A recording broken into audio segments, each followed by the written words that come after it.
Most people believe that to survive the Titanic, you had to be lucky. But what if you were so lucky that death eventually gave up on trying to take you? Meet Violet Jessop. History knows her as Miss Unsinkable, but that title is a lie. She wasn't just unsinkable. She was an anomaly in the fabric of reality. By the time she stood on the tilting deck of the world's most famous ship, she had already looked death in the eye and laughed twice. I have always felt that if one is to live, one will live. The sea is a great master, but it is not the only one I have had to serve. This isn't just a story about a shipwreck. This is the human arc of a woman who spent 42 years at sea, survived the 3 greatest maritime disasters of the 20th century, and proved that sometimes the universe simply cannot kill you. The battle didn't start on the Atlantic. It started in the dust of Argentina in 1887. Violet was the first of 9 children born to Irish immigrants. Life was already a struggle for survival in a world where medicine was still in its infancy. When Violet was just a child, she contracted tuberculosis. In the late 19th century, that was a death sentence. The doctors didn't give her a fighting chance. They gave her 3 months to live. They told her mother to prepare a small grave. I remember the doctors standing over me like judges passing a sentence. They spoke of me as if I were already gone, but I felt a strange heat in my chest, a stubbornness that refused to let go of the air. Violet didn't die in 3 months. She didn't die in a year. Against every scientific prediction of the era, she recovered. Her lungs, which were supposed to fail, grew strong enough to hold the breath she would one day need while submerged in the freezing depths of the ocean. After her father passed away, the family moved back to Great Britain. Violet's mother became a stewardess to keep the family afloat, but when her mother fell ill, 18-year-old Violet had to step into the role. I went to the interview with a heavy heart. I didn't want the sea, but the sea seemed to want me. I dressed to look older, more capable than I felt, and I waited for the world to open up. In 1910, she joined the titan of the industry, the White Star Line. She was assigned to the RMS Olympic. At the time, it was the largest civilian liner in existence. Violet thought she was entering a life of luxury and travel. She had no idea she was actually stepping onto the first of 3 doomed vessels. The ocean was waiting for her, and on September 20th, 1911, the first crack in the Unsinkable dream was about to appear. 1911 was supposed to be the year the White Star Line conquered the world. They didn't just build ships. They built titans, designed to make the Atlantic Ocean feel like a minor inconvenience. Violet Jessop was 23 years old, standing on the decks of the RMS Olympic, the largest, most luxurious moving object ever created by human hands. For a girl who had spent her childhood fighting for air in the dust of the Argentinian pampas, the Olympic felt like a fortress. It was a world of mahogany, crystal, and the steady, reassuring hum of massive engines that promised a security no storm could break. The Olympic was more than a ship. It was a statement. We walked those halls with a sense of pride that bordered on arrogance. We believed the engineers. We believed the steel. It felt solid, like the very ground beneath our feet. I thought I had finally found a place where the world couldn't reach me. But the universe has a way of reminding us that nothing is truly untouchable. On September 20th, 1911, while steaming through the Solent, the unsinkable dream met the reality of physics. The HMS Hawk, a British warship with a reinforced iron prow designed for one thing, ramming, was drawn in by the massive suction of the Olympic's hull. The collision was violent and instantaneous. The Hawk's prow tore into the Olympic's side, flooding two of her massive compartments. Violet was in her cabin when the impact jolted the world off its axis. The sound. It wasn't just a crash. It was a grinding, screaming moan of steel against steel that seemed to vibrate through my very bones. For a moment, the world simply stopped. Silence followed the thunder. We were told the ship was unsinkable, but as I looked at the faces of the passengers in the hallway, I saw the first flickers of a terror that would soon become very familiar. The Olympic limped back to port, battered but afloat. To the public, it was proof the design worked. To Violet, it was a warning. She didn't want to go back to sea. She felt a cold shiver every time she looked at the dark horizon. But her friends and the pressure of the White Star Line won out. They told her it would be a splendid experience. And so, 7 months later, on the morning of April 10th, 1912, Violet stepped across the gangplank at Southampton and onto the deck of the RMS Titanic. She carried her small suitcase, her sense of duty, and a folded piece of parchment given to her by an old woman, a Hebrew prayer for protection. I remember the smell of newness. New paint, new silk, new hope. The Titanic was even more grand than her sister, a city afloat that seemed to challenge the very sky. I tucked that prayer into my apron pocket, a tiny shield against the vastness of the Atlantic. I didn't know then that in just 4 days, I would be reciting those words as the world fell apart beneath my feet. The first 4 days of the Titanic's maiden voyage were a dream of Edwardian perfection. For Violet, it was a blur of starching linens, serving tea to the world's wealthiest elite, and marveled at the sheer stability of the ship. The Atlantic was like a mirror, flat, dark, and deceptively welcoming.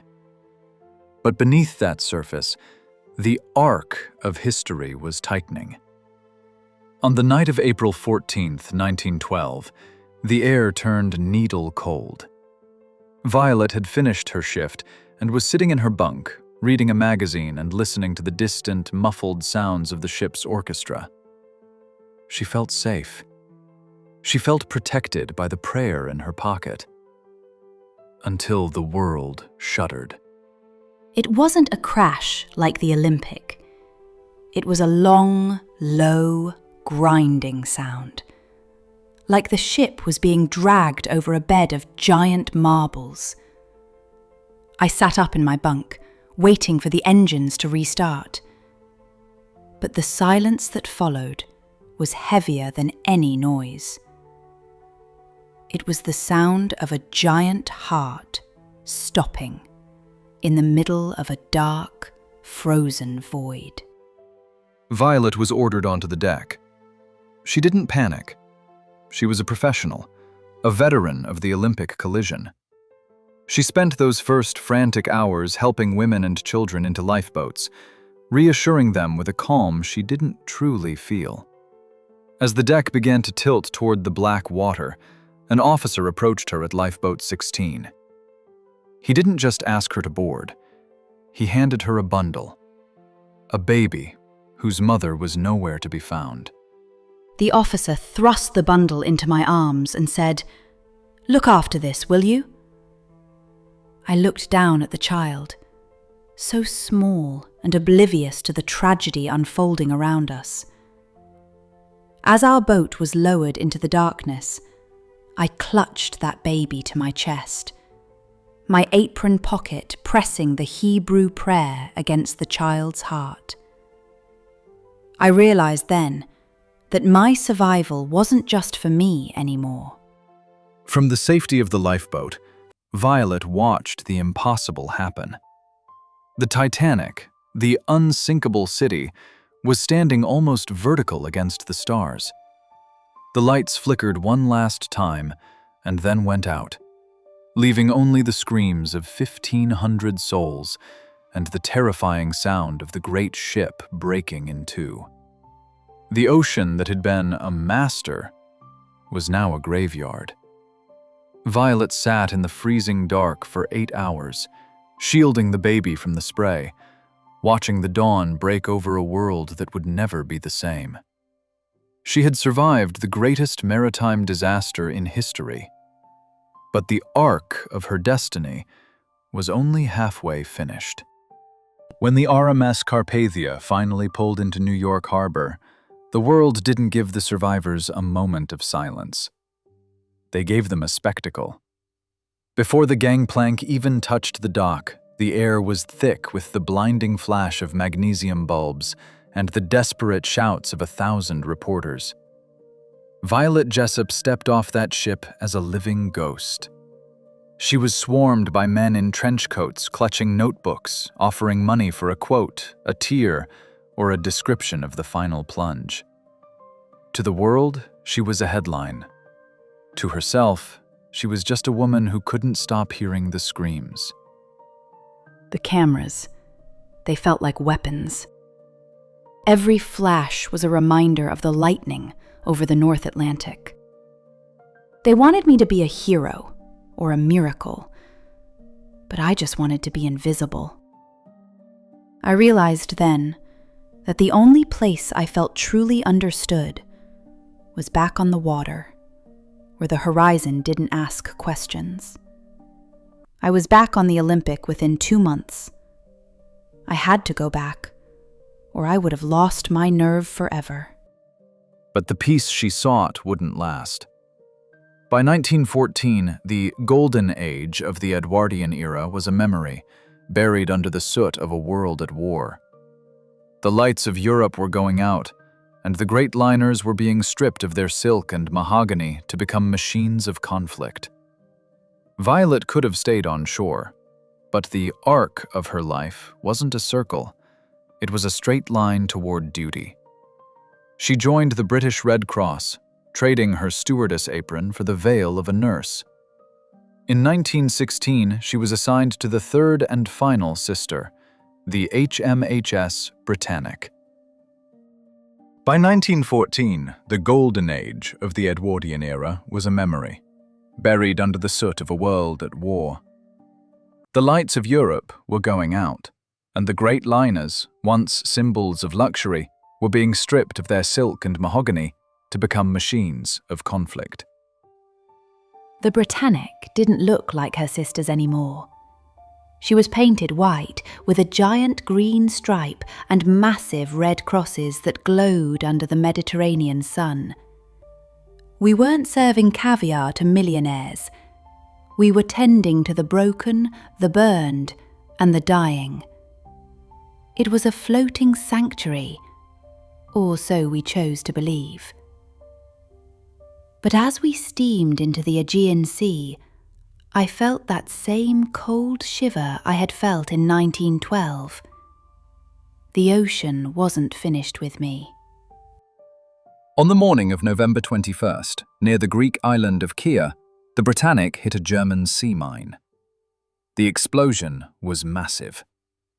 Because of the heat in the Aegean, many of the ship's lower portholes had been left open for ventilation. A fatal mistake. The Britannic didn't linger like the Titanic. She was sinking 4 times faster. Panic, which had been a slow burn in 1912, was now a flash fire. As the ship tilted, the captain kept the engines running, trying to beach the massive vessel on the nearby shore. It was a desperate move that created a nightmare. The massive propellers at the stern were still spinning, rising out of the water like giant revolving guillotines. The lifeboats were being lowered while the ship was still moving.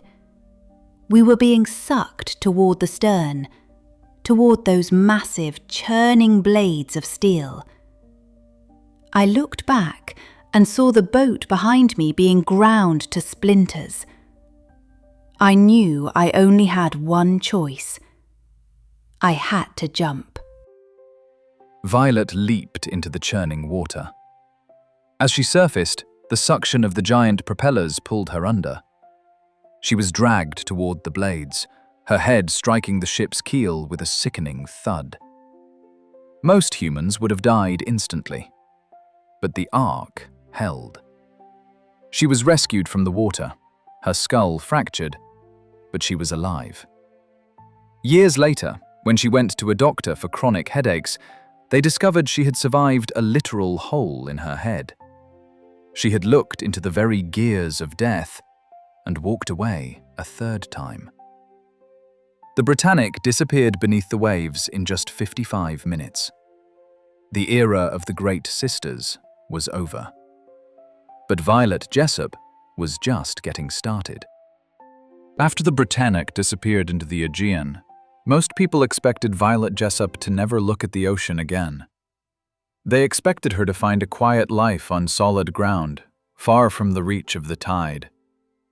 But they didn't understand the Ark. Violet didn't quit. She didn't hide.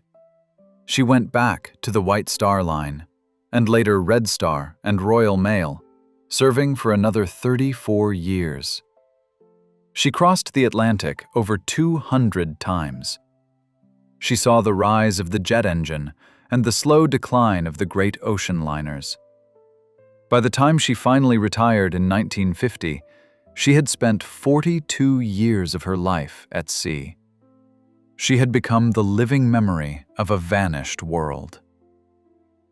People always asked me if I was afraid. They wanted to know how I could step onto a ship after seeing so much death. But the sea wasn't my enemy. It was my home. It had tested me, yes, but it had also spared me. When I finally stepped off a gangplank for the last time, I didn't feel like I was escaping. I felt like I was finally coming up for air. Violet retired to a small 16th-century thatched cottage in Great Ashfield, England. She filled her garden with flowers and her house with the quiet peace she had earned. But the past has a way of calling when you least expect it. On a stormy night, years after her retirement, the telephone rang. Violet answered. On the other end was a voice she didn't recognize. The caller asked a single, chilling question. Are you the woman who saved a baby on the night the Titanic sank?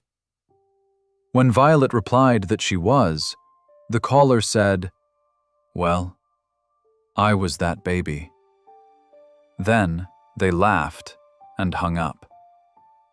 I sat there in the silence of my cottage, the dial tone buzzing in my ear.